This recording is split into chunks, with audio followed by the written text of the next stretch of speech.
Hello Eagles fans and welcome to another episode of Coast to Coast. This is the completion of round 4 and we've lost 2 games on the trot. It's great to be back talking some footy. Oscar Allen by my side. Great to have your company here. Noah Long, what are we to expect today? I'm excited. So we've got the long man. He's actually a very short man. Sometimes he gets the nickname Donkey. I'm not Donkey Long, Donkey Kong. Donkey Long is great. Yeah, Donkey. Yeah, so I'm excited to see what he's got for us. He is a ripping kid. Like, I'm not sure if you guys, I hope he opens up. So when we get guests in, we're thinking we want people that are able to express who they truly are. So I think Cowboy was a great one because he openly talked about some of the things he's done in his life, and it was an interesting story that a lot of people didn't know about.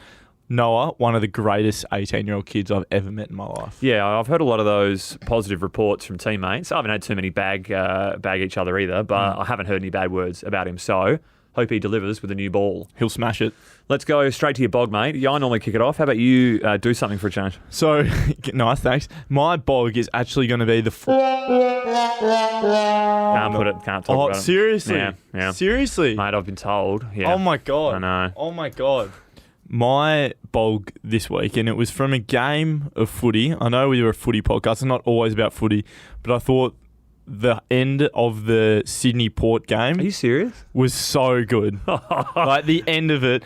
Callum Mills, the captain, celebrating, leaving the goal line, and then the ball... Like, it must have been blowing a gale. The commentators didn't, I feel like, do it justice. Didn't say if there was any wind, because on the behind the goal, it looks like the ball literally just stopped at the goals and dropped straight down, and then Aliir saving it on the goal line. There's a lot to unpack here, Oz. So this is why I was my best on ground, because it's not as simple as someone kicked a goal after the siren. It was someone kicked a goal after the siren, or thought he did, started celebrating, rolling on the ground with his teammates. His teammates have left the goal line to start celebrating.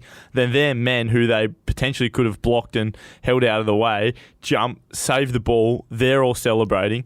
So the only other time I can ever imagine that both sides are celebrating post-game is if it's a draw and they don't know how to count. So at amateur football somewhere, It was hilarious. There was a great comment about I think it was Dixon on Scully's podcast, where the drawn elimination final and Gov was carrying on like they thought they'd won. Yeah, so it does happen. Yeah, it does happen. Great minds think alike. Well, they do now, because you did bring in a best on ground earlier that I had to flat bat, and so no, you can't mention that. So again, The censorship pirates are out and about. Yeah. I also chose this game, but the wrong moment. So I chose... I think you chose the better moment. No, I enjoyed your story there. And this is why I picked it, because there were so many different things to talk about in this moment and this game. So I picked Jeremy Finlayson, not only for his 3 snags, but the match winner, great contested mark, juggler. It was a ripper. I didn't know if it was a goal or not, because it looked like it went over the goal. So more controversy here. Neither did he, I reckon. Yes, he had a quick look back going, should I be celebrating? Should I be like Florent on the ground, crying like I've won the GF? Yes. No. So, mate, amazing effort. For him to be playing right now, for anyone that's living under a rock, his wife now, stage 4 bowel cancer, and they've got a young daughter, just playing with that in your life, in the back of your mind. I'm sure we've all gone through something like this where you've got a sick family member or friend, and I don't know about everyone else out there, but it certainly plays on your mind a fair bit. And when it's so close to him, the family, he's devoted the win to her. The post-match interview was a little bit tear-jerking as far as I'm concerned. This certainly transcends footy, all these issues, and he's playing with it, and not only playing with it, winning games off his own boot. Wanted to touch on that and tip my hat to them and what he's going through. But any danger of... Callum Mills didn't want to shepherd. Yeah. Buddy didn't want to get any kind of body on Aliir, who's always going to be the one to leap. Yeah. But the worst is there's been all this talk about having no broadcasters at the game. So 7 minutes. 7 minutes. What do you mean? Did you know this after the game? So they kicked the goal from the same camera angle as Buddy Franklin, where when Buddy kicked his 1000s and people are standing up. And old Betty stood up and blocked the camera angle. Yep. Took 7 minutes on the telecast for them to put a different camera angle so we could actually see what had happened. Because watching it from home, I had no clue what was happening. Like, how did that not become a goal? Yeah, was it the correct decision or not? Any danger of seeing it? Yeah. But there's that as well. There's that component to it where the director doesn't go to that for some reason at any point until that long after. But also... once you know you've got the line of it, you can switch camera and go to the goal line. Like, yes, it's got the line. You don't need to stay with that angle, but they're obviously like, We want to get the celebratory shot of the player because they're there as well on that angle. And they've butchered it because they're at the game. It's a 7 broadcast. They're flying their teams to games. 7. Right, okay. Fox aren't. So this 7 is do it all the time. This is heavy into your field. It's going all over my head, but Okay, I'm still so with you. Yeah. Massive mare from the director not to go to the second camera angle. Yeah, because perfect. how many Swan supporters at home or tipsters or, people riding Florent anytime goal scorers, they're up and about. It's just the end of a great footy game. Would have been Ollie Florent would have been king of Sydney for the night. Like he would have had 33 and kicked the match winner. He was very good on the night, and it is a tough feeling because he was awesome and would have been a hard pill to swallow the next morning. I reckon you would have woken up a little bit grumpy. I think your first best on ground was best anyway, but we can't use that one. Yes. So, Demons, they were pretty good. Yeah, they were. Yep, They've won by 63. I don't know if you know that's the highest score against the Weags since 02. Who do you reckon was playing for the Eagles back in 02? Bung? Like guards. Yep. Cuzzy. Don't know, mate. Chad Fletcher. I was a Pies supporter during this time. I didn't care about what the Eagles were doing. Yeah, all those guys. Okay. Tyson Stengline. Some good men. Nah, Stan came late, didn't he? No. Okay. I reckon. This is how we're going for past Eagle knowledge. I thought they got him to get the premiership. I reckon Jacko was still here in 2002. Yeah, maybe Matera was on his last Yes. legs. Okay. Yeah. Well, they got absolutely pantsed, Cool. and we were in those areas.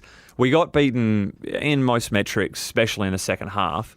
Melbourne's tackling efficiency was elite. Some of the best I've seen. It was in the 70s, high 70s. Yeah, they did beat us at the end of the game. However, I want to make mention of our first half, and I know people are going to look at the scoreboard and say you were still down by 4 or 5 goals, whatever it was at halftime. I think the eyeball test says that the first half didn't tell the story of where the score eventuated. Our KPIs that we look for, so whether it's contested ball, whatever it might be, we met those and were playing really, really well against a side that, in all the contested aspects of footy, they are the best side going around, and that's why they're the best team, because that's the way footy's played at the moment. If you win the contested ball, win the ground balls, you're tougher than the opposition, you will win the game 95% of the time, and that's why they're such a great side, because they do it week in, week out, and we were really impressed the first half how we did that. Incredibly disappointing we didn't maintain it, and we missed a lot of opportunities in the first half to convert inside 50s into goals, and I was a culprit, other players in the team were culprits as well, but I think hopefully Is that pressure up the field, or is it lack of composure? What are you putting it down to? Probably their defensive structure. I thought they set up really well, and they always do defensively, so you have to have probably a little bit more composure with the ball, which we didn't. We scouted for and then we didn't execute. But I hope that people watching footy at home can look at the way we're playing and start to think, right, I know the identity of this West Coast Eagles footy team. Love it. Long's knocking at the door. I'm bringing him in. Yeah. Ah, donkey. Way to go. Good luck, boys.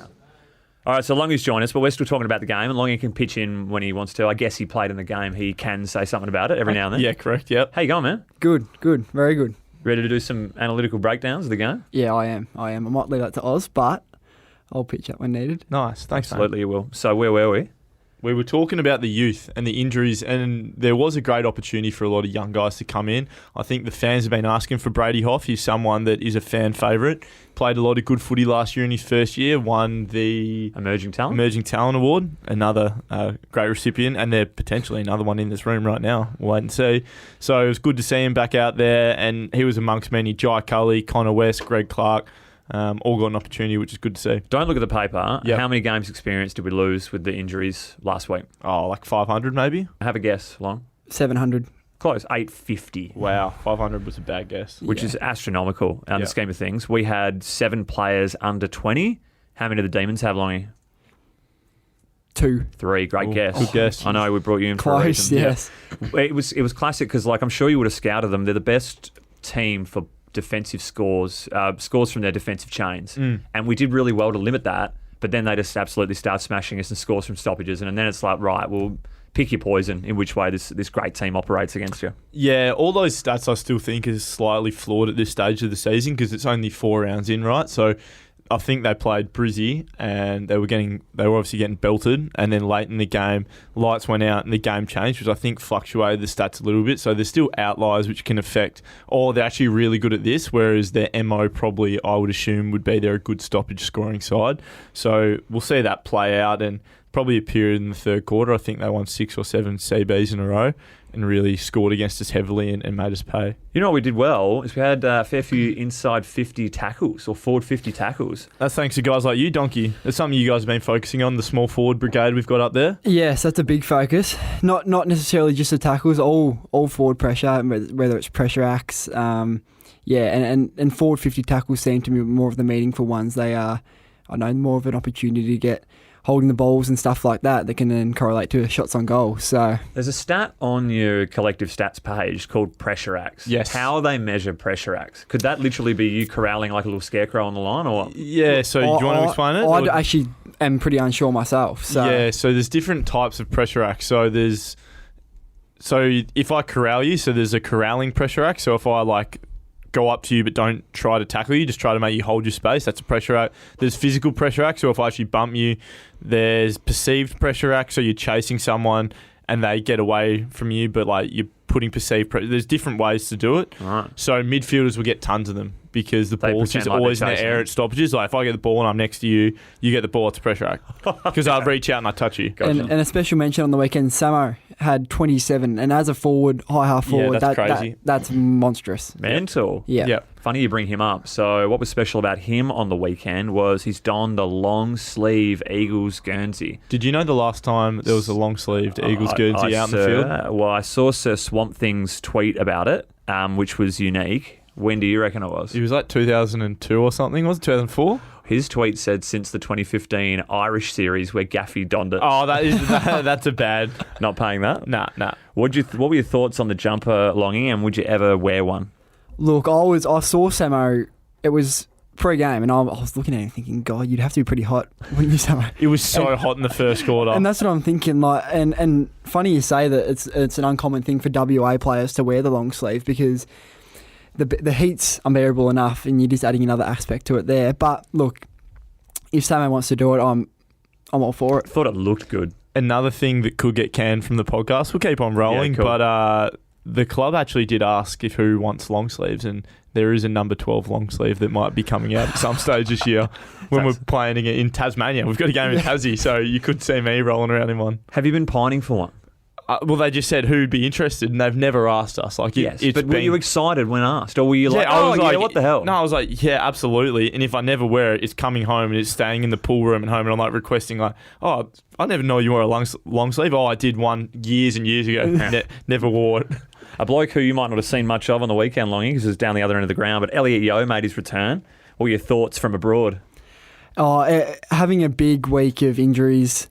And a lot of experienced players, as we touched on, go out. It was good to have someone like Yoey back in the team. Just a cool head. Obviously, he's building minutes back up and that sort of thing. But I thought obviously Yoey's Yoey, and he came into the game nicely, and it'll be good seeing him progress over the next few weeks. You'd love to have one of him in each line, Oz, but yes, we're going to skip through the rundown pretty quickly now. TB captain. Yeah, he was. So yeah, thanks, mate. So did he give any inspirational speeches? What did he do? Anything different? His speech was pretty good. The only thing different was... Sorry, is this when you're on huddle about to go to positions in the first quarter? Is this the speech, or is this about to run out on the ground? No, on huddle before the game and then halftime, but we're on the ground after the coin toss. They're the only really speeches captains do. Roger. They don't speak inside the rooms, then we go out and then speak again. Okay. So he's a leader of the footy club. He has been for a long time. There was probably a bit more emphasis on himself, Duggo, myself, Coley, that kind of group of leaders, because we're all in the leadership group, but the captain and vice captain are gone. Well, one of the vice captains weren't playing on the weekend. So it was interesting. And there was a minute before the game where Shu's quite clued in on all right, we want to kick this way, we want to kick this way. He knows what we want to do. And TB's looked at me as he's walking out. He's like, what way do you want to go? And I was like, this way. Just pointed around, had no clue. And he's like, everyone started cheering. He's like, yeah, got it. All right, boys, we're going this way. And the exact opposite direction to what I said. So I'm hoping he lost the toss or he saw what I had to say. He's like, nah, you're wrong. I'll go the other way. I actually watched, because I saw Oscar yelling at TB, and pointing to the direction we wanted to. Very important for the forwards. And exactly. And then I had a look. I had a glimpse over at the toss, and he didn't. He lost. And, he did lose? Yeah. Oh, okay, cool. Yeah. And that's why when he came over, I saw him pointing the opposite direction than Oscar wanted. Yeah, sweet. I'm glad about that. Did he give his pre-game speech in his normal tone? Nah, he lost a bit of the Scarborough about it. He was a bit more upbeat. He is a good motivator. A lot of swearing, which we love. Yeah, a bit of vulgar language, but enjoyed it thoroughly. What do you reckon? You've only had him, and Gov's been doing a lot of the other ones. Yeah. I love the way that TB speaks. Like, it seems very sincere and from the heart. And yeah, the weekend was very similar. So love it. Yeah. 3 votes. I'm going Tim Kelly. 3 votes, Tim Kelly. I think he's had like 4 straight games of 30-plus touches. 10 inside 50 is plenty, and you Fords should be absolutely buying him lunches all year round at the moment. Yeah, it's a shame that we haven't been... Obviously, we want to win as many games as we can. That's a given. But he would be like leading the Brownlow. He's playing that well. Like, he would have got 3 votes the last 3 weeks. I was thinking the exact same thing. Obviously, votes correlate well with wins, Yes. I feel like. And So, like, you won't get 3 votes last week. Yeah. Sarong will get 3 votes, and you won't get 3 votes this week because probably Petrarca or Oliver will. yeah, but realistically, his performance has been Elite. huge. 100%. I am going to go for my 2 votes with Gaffy. Great to see him in some CBD time. Would have had like 5 tackles and probably 4 of them rewarded. So He had doesn't mind. 9 tackles. Did he? 9 tackles for the game. How am I going 5? And I'll Shortchanging give him. Gaffy 2 as well. Are you mimicking me so far? Are you on TK3? Yeah, TK3, Gaffy 2. Right. I'll probably give you another 1. Yeah. Because you're not going to give yourself 1. Line ball between you and Hunty. But if you're getting 14 touches, 7 grabs, 3 of the best, 1 was gifted to you. Let's be perfectly frank. That was a free kick. Well, yeah, That was a free kick, yeah, mate. Like, okay. yeah, Yeah, like, sure, it's a sure. free kick. It was slight on the replay. It was slight. Yeah, you're It was right. I'll give myself 1 vote as well. Okay. Okay. I'm Gotcha. glad you're just voting for yourself. Gotcha. Yeah, Gotcha, mate. you're making ground now. yeah. Sorry. All right. Mate, Waffle, very quickly for Waffle before we get into full donkey time. But we lost. We did. South Fremantle were -8 premiership points. Yeah, so I looked at the ladder after the game, so you wouldn't have any clue about this, would you? Nah. So they got done with Salary cap breaches. issues. So their ladder right now has we're second last, and then last is South Freo at -4 points with a percentage of 165, which is very humorous. So to look good. at. Yeah. So good. So, people that played, they had good games. True had a great opener and closing term. He had a ton of it. O'Neill wasn't too bad. Petch was lively. Petch turned into like a forward 50 or target almost most of the game. They put it on Petch's head, and he did really well to compete at those contests, I thought. A number of Eagles played their first Waffle game, including the Batman, Virgil, Duard. Was that his first league game as well? Maybe, I don't know. Yeah. Yep. Yeah. Possibly. I'm forgetting a heap of names, but Nick, Nat and Shuey came down and presented some jumpers on field, which was excellent, and along with other Waffle Eagles that hadn't played their debut either. There'll be a video of it online that will give a much better synopsis than me, despite me being there calling the game. Like, Kupinitsky had 6 touches in the opening 5 minutes, hadn't called him once. Yeah, it's a mare. How you going, Thump? Yeah, not that well. Probably learned his name, eh? All right, enough is enough. Let's talk about the man of the moment. Longy's sitting here thinking, you guys have got me on this podcast and I haven't said a single word. He's having the time of his life, though, isn't he? The next 10 minutes will just be you, mate. So let's talk about it. Talk to me about your life, where you grew up. Obviously, you're a country boy from Victoria. Talk us through your upbringing, schooling. Go ahead. Some Echuca. Yeah, so from a small country town called Echuca, up on the Murray River in Victoria. So it was quite a peaceful little town, and over summertime's known to get quite busy. But yeah, I just grew up there my whole life and went to school there, played all my footy there, and still across the last few years because I moved to boarding school in Geelong Grammar. So that was probably my Must first. be very nice. Yes, it was nice. Great school, very good school, and a lot of opportunities arise from going to grammar, and I loved it there. But yeah, since going to school, it was good to get back and watch the Echuca Bombers play. And they won their flag last year, first time in 20 years, I think it was. Up. Yeah, so that was exciting. But and then now I'm in West Coast. Echuca's right on the border of New South Wales-ish areas. Yeah, During the whole COVID time, was there any dodginess at play of, look, I'm just going to step over here for a little while? There was. I tell you, when the dodginess comes into play with your license. Yeah. So Right. luckily, I was on the on the right side of the Track. the river to get my license at 17. But there comes a few grey areas, you could say, when when people on the Victorian side want to get their licence a bit early, they might chuck it at their friend's house or their nan's house or something similar. How good. I love that. Yeah. That's great. It was tough going for the NAB League. You've done your collarbone in. Yeah. Shared a story the other week about Thumper breaking his collarbone, being a bit of a drunk idiot, taking a hanger on a car.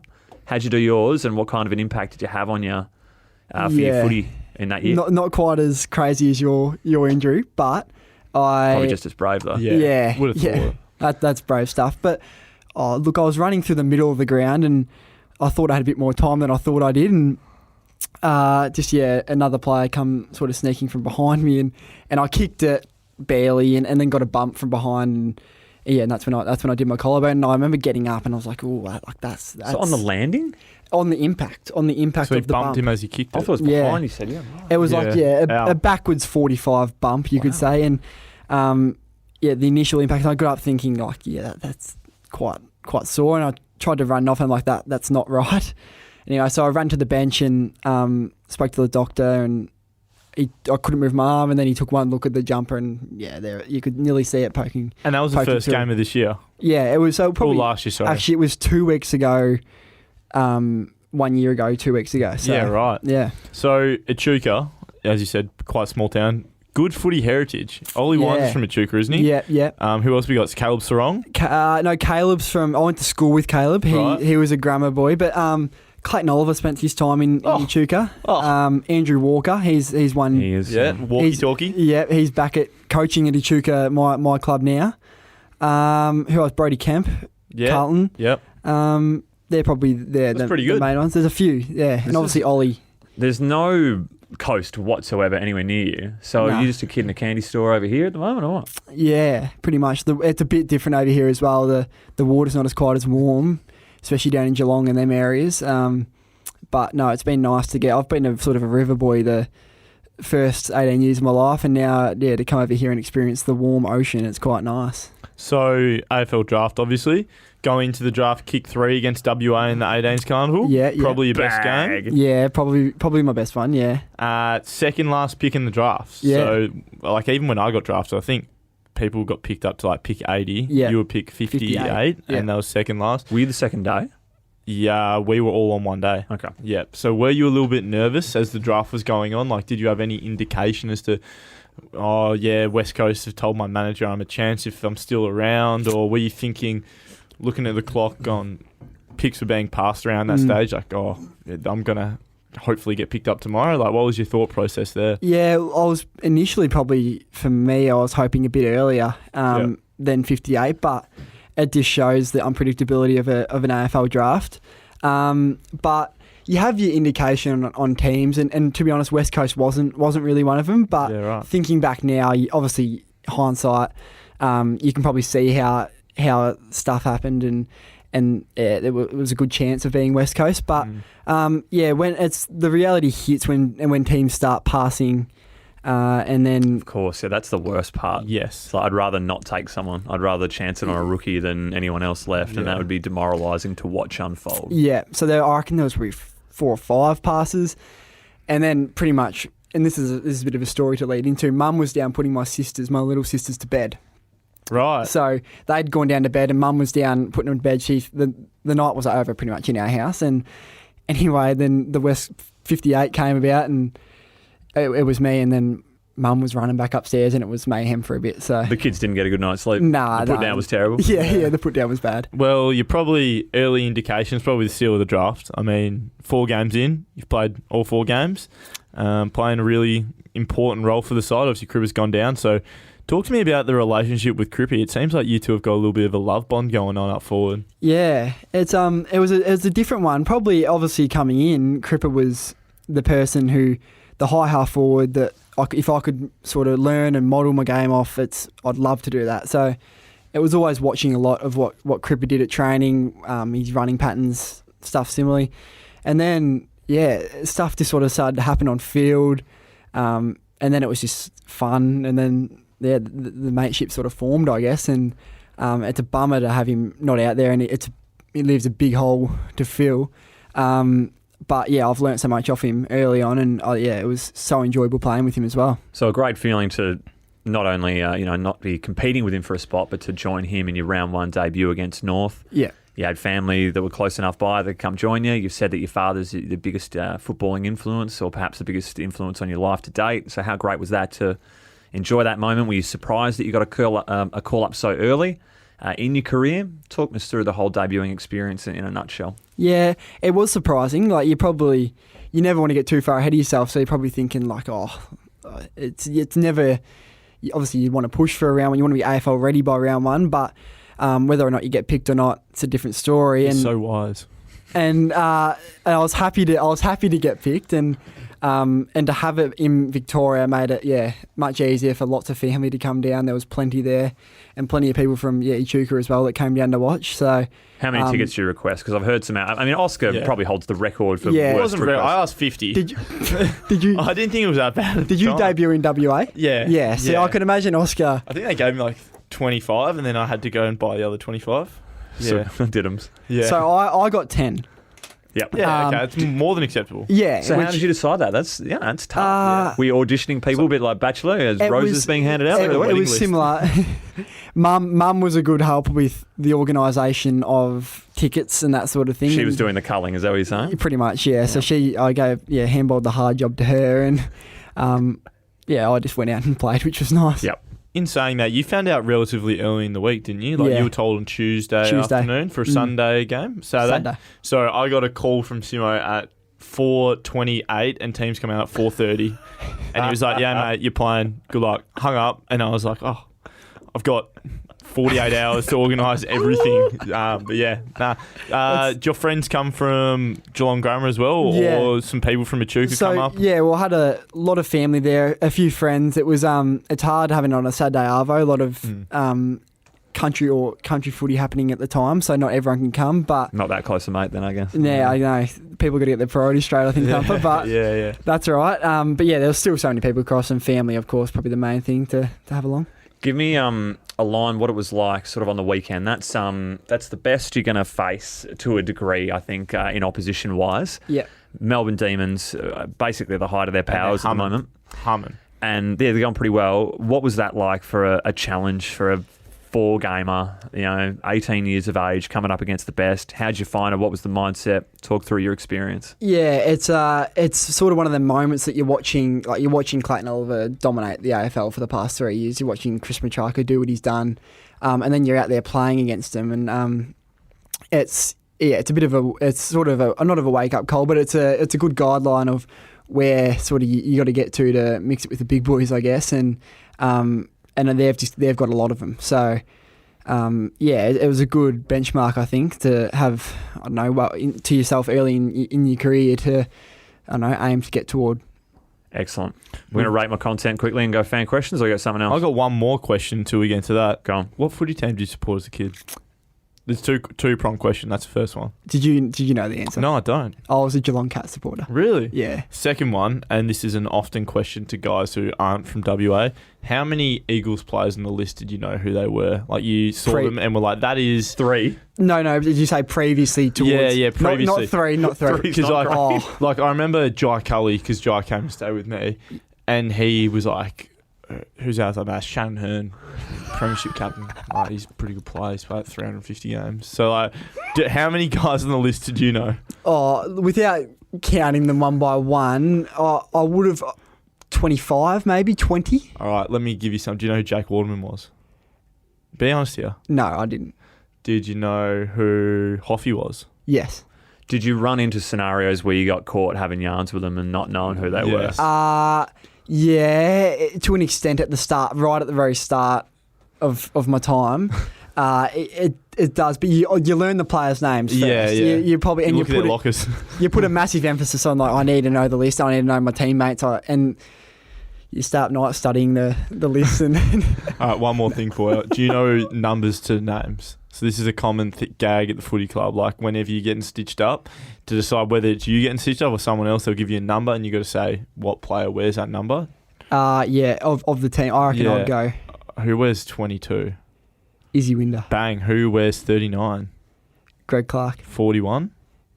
There's no 41. Bang. He's got it. How good is he? Do you know who the last player to wear 41 for the West Coast Eagles was? Nah, that's where... Archie. It's great stats by you. Anyway. The way I like to picture the locker room, picture people at their lockers, and that's how I do that it. corridor is often the one on your side. Yeah. That helps. Yeah, you know all them really well. Right, I'm not going to do my rate, my content, running out of time. You got anything for me, Oz? Or I not? want to hear Longies. All right, Longy, you've been told to bring in some content for us to entertain the masses. Yeah. What do you got? I was thinking, and it's sort of a good moment for a sort of a welcome to WA story, and this was from two Victorian boys. It was me and Campbell Chesser, a fellow teammate, and we were down, it was the start of the year, and we went down for a trip to Margaret River, and this was great. It was a pretty spontaneous trip. We were sitting around at Jai Cully's on a Friday night, and we didn't have much to do for the 4-day break, so we were like, why don't we just go down to Margaret River for the weekend? So we stayed down there, and we drove down late Friday night, and we highlighted Saturday as just go out, explore the beaches, and go snorkeling. And so Sounds good. yeah, and it was awesome. Like, still to this day, it was the greatest trip, and Best day of his life. exactly, it was great. And in hindsight, WA have pretty sharky areas, like very sharky beaches and that sort of thing. And anyway, so we were down at Gracetown, Oh. and this is the reactions that we get now. Oh, that's And- synonymous for shark areas. Gracetown's so it's past Margaret River, and it's not like a inlet, but there's the coast of it. It's like set out of the normal land, like kind of goes in, and the cove there is super shark infested. Okay. Like there's a surf break out there, and people walk out on the reef, stand on the reef, jump out, and then catch a wave in to surf because they don't want to be out sitting in the water. Roger. So, and that's what Jai was doing. So Jai's loves surfing, surfer boy, and he was out surfing. Me and Campbell, obviously Victorians, we don't surf. So we just sort of stuck to snorkeling, and we were just mucking around in a little cove there, having snorkel, and we thought nothing of it. It was great, and not gonna lie, we were scared at the time, quite frightened of our snorkeling, but it was good, and we had a good trip and came back Monday, I think it was, back at the club, ready to start a new week, and we were talking to Nico, Mark, and he was Keen surfer. yeah, and he loves his surfing, good surfer, and we were telling him about our weekend, and we told him we were snorkeling at Whitecross, and just and this is the reaction we get from everyone, and Oscar was a prime example just then, and we tell him we were snorkeling at Gracetown, and his face just dropped, and he was like, "You were not snorkeling at Gracetown," and I think that's just a typical welcome to WA moment for our two Victorian boys. Love it. Awesome. Glad you made it back in Yeah. one Love piece. it. All right, let's go to some fan questions very quickly. Karen P. Mitchell, if you have to leave your house in a hurry, let's pretend it's a blaze. Yep. Your 3 things you're grabbing. What are you grabbing? Oh, probably a phone, entertainment-wise, and then warm clothes. Okay. Is that jumper, trackies? All right. Jumper, tracky, phone. Easy as phone, wallet, keys. Yep. Done. No, his keys are gone. They weren't in the trackies. You got anything for us, Oz? No? Image. Hang on, Maxi Mustunich. How tall are you? 178. Are you the shortest in the team? Yes. We found that out today. That's taller than most people would think. People would watch footy and say long, but that guy's tiny. 178. It's pretty average. I think I'm about 178, Yeah, 179. And Yeah. funny Yeah. you say that. I was walking through a shopping centre the other day. Someone say you're taller than you think. No, and I was thinking to myself, I was like, I'm so used to being short. Like, Yeah. I come to the club every day and I'm the shortest here, and then I'm walking through the shopping centre and comparing myself against just other heights. Oh, you're a and giant in the I in the felt mall, eh? big. Yeah, for once. One quick one while we're on yeah. that topic. Rhino Paganin, maybe. Yep. Have you ever gone without having to? Have you ever gone out without having to showcase your ID? No, never. Always. Yep. And then again, I was going out for dinner with me parents the other day in Perth, and they were already in there, and then I walk into the pub, we're at a pub, and I was getting ID'd still. Yeah, Even love it. with So the good. parents. Yeah. From Andrew King _Kingy, what are you trying to improve on, and how are you trying to make the team better? Very footy related question, but still relevant.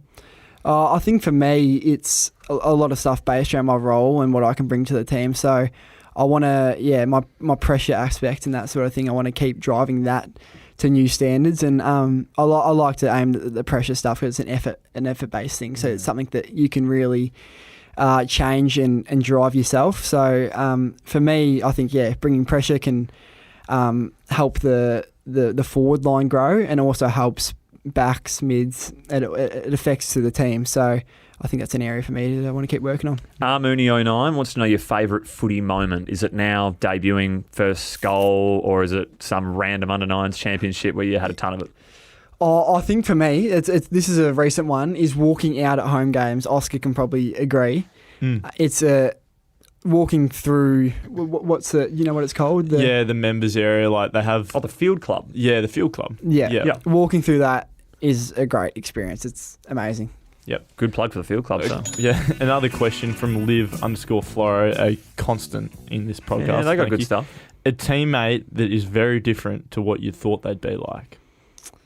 Oh, I think Yowie is the prime example. Like, what were your conceptions and what is it? From the outside, like Yowie's a superstar. Like he's been a dominant midfielder for a long time, and then you come into from the outside, you're thinking this guy's like gets in, like puts his head down. Yeah, head's never in the clouds. Yeah, and then you come in and you meet Yowie, and he's bouncing off the walls, like up and about. And works hard, and then you're like, how does this bloke manage it all? Like, gets down and works hard, and then he's bouncing off the balls afterwards. And this morning, actually, he walks into the change rooms and screams out hello to everyone. Like, it's just a prime example of who Yowie is. He's so weird. Those change rooms are an absolute sight. Yeah. Jake Peralta X, give us one weird fact about each fellow draftee. Maybe just one fact about one draftee that you didn't know. Oh, one fact about... God. Spend a bit of time with them, mate. This is a tough one. I still am a firm believer that Campbell Chester's in the solarium every day and has just kept that a secret from us. So that's one of them. I don't know. The Batman's a strange, dude. If I was going to think of someone straight away, it was Batman. Yeah, the Batman. Harry Barnett. Young Ruckman we drafted. Yeah. Early 20s. Yep. He's begging for a spot in this potty in a hurry. Oh, he would love it on here too. We'd never get him off. I've got one from... 2 to go. Okay. Mickey_Mickey, and it was just, you mentioned it. Do you have any siblings? How old are they? What was it like at your household growing up? I have 2 younger sisters. What are they? Grade 4 and grade 2. Yep. So yeah, pretty. Particularly my sister in grade 2. She's crazy. So, it's a good. I probably didn't get to see them too much being at boarding school the past few years, but yeah, I like getting home to them, and they give you a bit of a breath of fresh air as well. Love that. 2 to go, actually. Jake F08, who's the most professional acting lad at the club? You can't say Oz, too easy. Doesn't seem to be Yowie. I wouldn't be the most professional, though. Professional. The easiest pick is Bunga, Shannon Hearn. Yeah. There's a reason why he's played the amount of games that he has and the amount of years he's been a part of it. If there's ever someone... After every session, ice spins, it's him. Someone coming in on their off days, it's him getting massage and that sort of thing.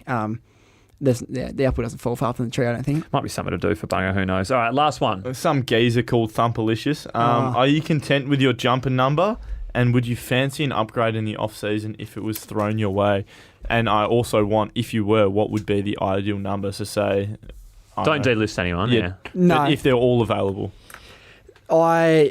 I'm completely happy with 44, and I feel like... So can we print that? So you're never going to change your jumper number again then? If you, don't say those calls if you don't need to back it up. You think about this for as long as you want. We can edit this and cut out the 5-minute gap in between if you want to think about it. No need to edit. I'll stay with 44. Serious? Yeah. For life? And it's just what if I want you up in Hollywood with us? Yeah, that's... So what do you mean? So say I don't know, any number. Say you like number 7. Say Rubens moves numbers or something. Yeah. And they go, mate, do you want to wear number 7?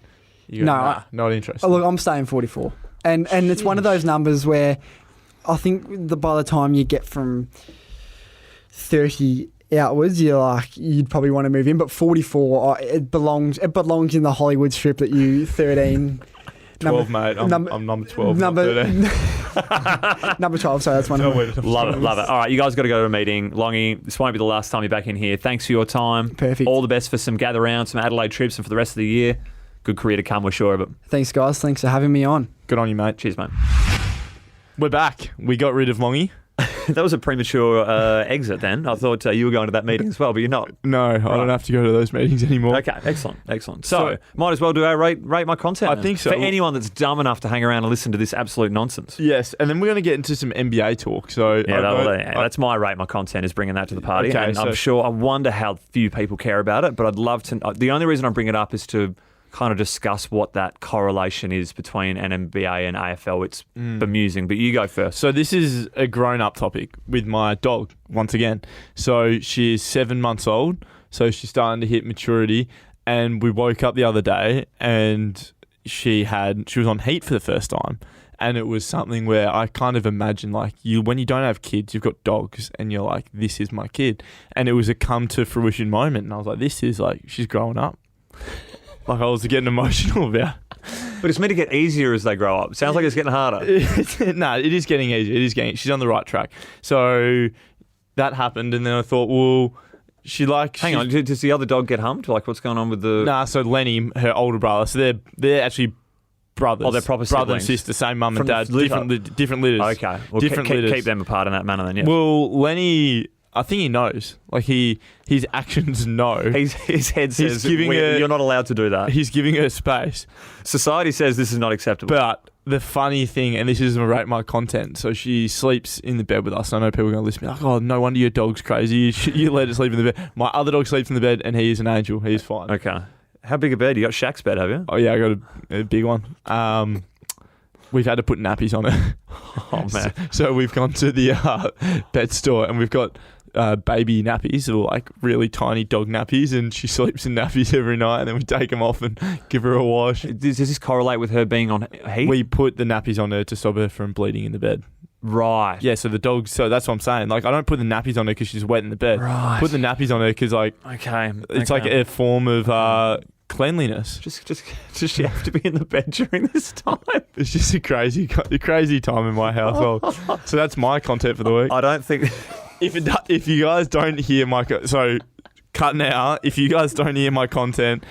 There's a reason why. Mate, it'll make it. It's happening. You're a host of the show. People want to know what you're doing in your spare time. Do they want to know that? It's up for debate. It's pretty funny, though. I'll keep it relatively brief, Oz, because this is... That's a lie. This is going to be a long, open-ended conversation. Because this is NBA talk, and people might not know about the NBA. They might not care. Tune out if you don't. Thanks, guys, for listening, if that's the case. It's truly unbelievable. So we'll start the first one and the most recent one. So a Minnesota Timberwolves center in Rudy Gobert, 10-year veteran. They just traded the house to get him over. They traded like 5 first-round picks. And it hasn't worked. He's been a terrible fit. But anyway, he's had a blow-up with a teammate as the game is into a huddle during the game. He's whacked his teammate in the shoulder, had to be separated. He's been sent home at halftime. He didn't whack. He punched him. He threw a punch at him. Yeah, it's whack, isn't it? Oh, yeah.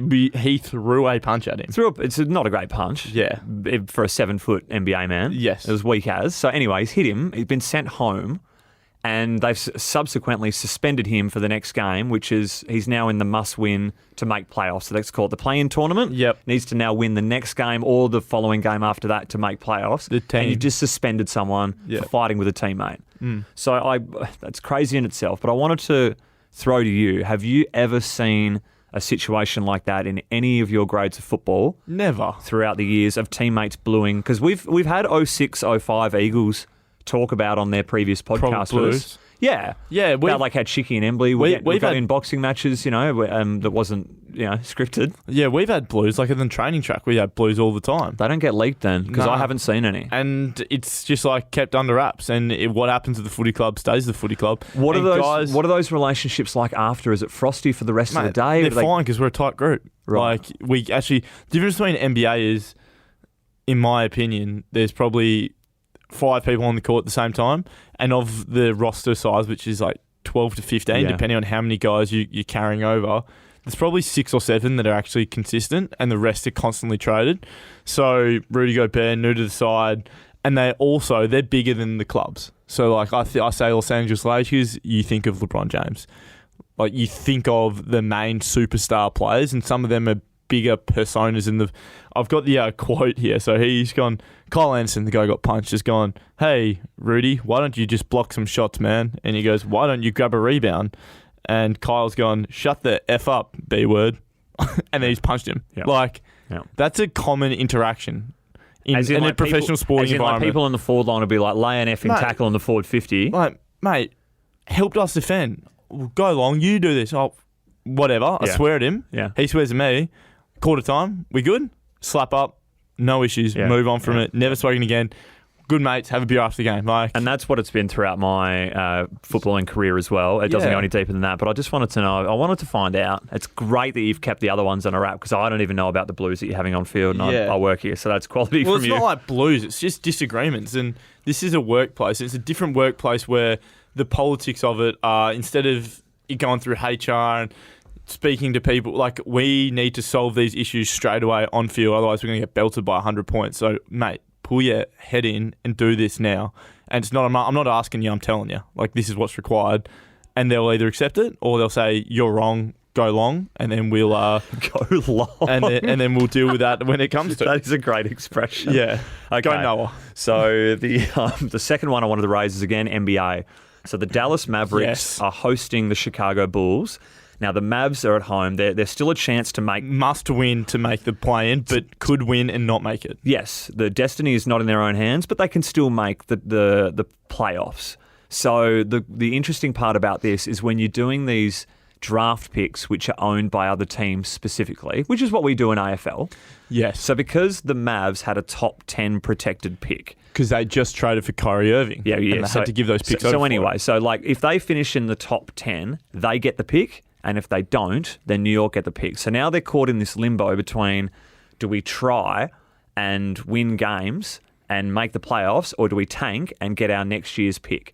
And from a fan's perspective, like, could you imagine going to an Eagles game when you are still a chance to make playoffs, or finals as they call it, and you are like, no, we need to look after where our next round pick is going to go. We are going to tank this game, essentially. Yeah, it's crazy. It's unbelievable to facet it in our game. I think because... There's Melbourne Demons getting done in 2013 for playing people out of wrong positions, and they got fined $500,000, got docked some picks.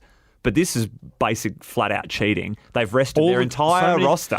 So the NBA had a massive issue with this, and this is why they brought in the playing game. So traditionally, top 8 teams are in the playoff. Now, top 6 guaranteed, 7 versus 10, 8 versus 9. That's the reason they've done this, to try and promote, all right, no one's going to tank because you're always a chance. But the Mavericks know, like, realistically, we're not a chance. Even if we get in, we're not a chance to win. So, yeah, they traded a big haul for another superstar, Kyrie Irving. So they rested Irving, their other 4 starters. They said Luka will come off after quarter time. Do you know why that is, who's though? like an MVP candidate. Do you know why that is, though? Yes. You said it to me before. So it's because it was Slovenian night. So they had to put him out there. And he's the best Slovenian player possibly of all time. No, not possibly. He is. So, yeah, fair. So imagine, I wanted to say, like, round 22, Eagles are hosting someone, and we're a chance. It's not even the last round, but we could win our last two games. We're coming ninth. It's Fijian round. And it's like, can't wait to watch Nick Nat play. It was like, oh, no, but we're tanking. Let's just get Nick Nat out there for the first few CBDs and then bench him. Sub him off, yeah. On Fijian night. It's just outrageous. So the funniest thing was, so they've gone in and Luka played like 10 minutes in the first quarter, didn't play in the second quarter, gone into the rooms with the boys, and then comes out for the second half in streetwear clothes.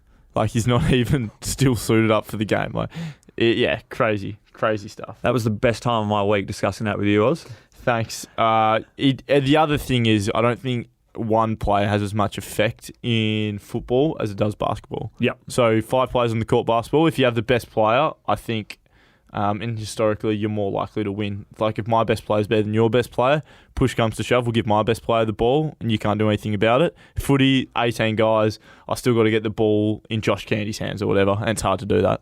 That's why it's one of the best sports in the world. But I want to ask about Gather Round. You're about to head to a city 2 weeks in a row. Just so happens the fixture works out. If I hear one more commentator refer to it as a city of churches, I've heard it that many times in the last 24 hours. Do you enjoy Adelaide? Yeah, I do. Adelaide, I feel like, is a similar vibe to Perth. Always say that. Yeah, it's so similar to Perth. Like, it's a city, but the highlight of it is not the city, it's the other things around it. I say that is that if you go to Perth or Adelaide as a tourist and you say, I'm just going to go to the CBD and see what's on, you're making a mistake. You'll be disappointed. You need the locals to show you where to be going. In Perth, you go to the beaches, you go down south, up north. In SA, you go to the Barossa, you go to all the valleys, beautiful golf courses out there. Yeah, there's different ways to go about it. They got a few great pubs in like Glenelg in terms of on the coast there in Adelaide. Which you would never get to go to, but Thumper gives it his ticket of approval. Nice. Fans from the club are thrilled we're not going to the Cattery to play Geelong. So am I. You haven't won there, have you? We haven't won there since 2006. 2006. Yeah, the comeback game. Yes. So, did you watch them against Hawthorn? Have you done any reviewing yet? Well, we actually had a little bit of recovery yesterday and then turned it on at half-time and thought, wow, they're going to go down. Like, Hawks are up by 9 points. All the stats look like the Hawks are going well, and then Did some more recovery, maybe did my game review. I can't remember what I was doing. Then looked at the scoreboard and they were up by 10 goals at 3/4 time. So they must have had a fair quarter. 10 goals to nothing. Jeremy Cameron, probably the best player in the comp. Yeah. IMO. Is he winning the Brownlow at the moment? Haven't won enough games. Possibly, yeah. Who's playing on him? Do you know for a fact? I can't say. But do you know for a fact now? Yeah. No, I don't know, but I know what I'd do. Yeah. Okay. Yeah. Hard one to plan on because you'd think TB's going to be looking after the Tomahawk for a while. Probably. Interesting to see if Roth gets a game. Great work for him to come back as quick as he did. Also, one we missed. Great for Luke Edwards to be back. He's had a lot of injury issues. He had some groin stuff. What was the last game he played in? He Don't look at that paper. No, I'm not looking. All right. He kicked a goal against Collingwood in the game we won last year. Nice. Was that the last game he That played? was. And he got subbed out. He did. Yeah. Such a great game, that. Yeah, so good he's back. He's going to be a gun. Did he play wing for the day? Yes, he did. All right, we're getting off tail. Okay. All right. You ready to wrap it up? Yep. Okay. Thanks, guys. Thanks, everyone. Noah Long. superstar. Best guest of the year. Do you reckon? Oh, look, we're going to have to get a bit of hierarchy and we're going to have to sort these votes out because I know Tim Kelly's winning, but we're going to see if you're sneaking in the top 3 yet. Well, okay. Leave that with me. Yep. All right. Thanks, mate. See you guys.